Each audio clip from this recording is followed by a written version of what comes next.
All right, you guys know the drill. Let's go over all of the parts that's going to be inside of this computer before we actually benchmark it and all of that kind of stuff. So for the motherboard, we got a GIGABYTE B760. This is what she looks like. Overall, GIGABYTE is a good motherboard company. I don't really care for their application controlling the RGB software, but we got some fans that will allow us to control the RGB without using the application on the motherboard. So we also have a GIGABYTE RTX 4060. This is going to be more of a budget build, so we didn't get anything like super special for the graphics card.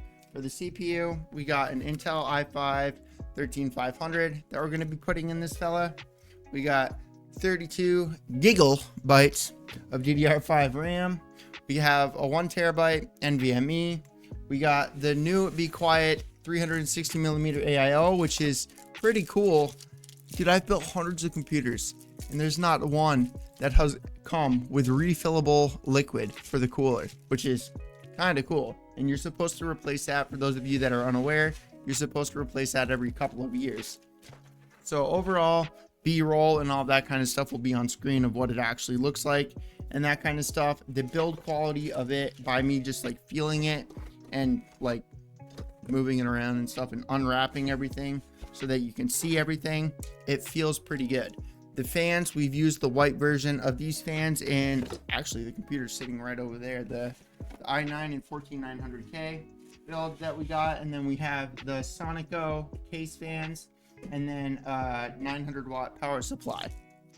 Yes, I know 900 watts, totally don't need that for this kind of a computer, but upgradability, man, I don't want people to not be able to upgrade something inside of their computer because of a power supply. This is actually a mistake that I have made. I did not realize that this supports the new zero cable motherboards that were just released. You can see there's a couple of panels that are empty here, and dude, I can't, like, with how much there's not there, like there's a lot cut out. This feels very premium. Something fell. Oh, it was the box. But overall, dude, I'm actually very excited to build in this case. Like, this is like insane. Look at that big dust filter down there. That's crazy.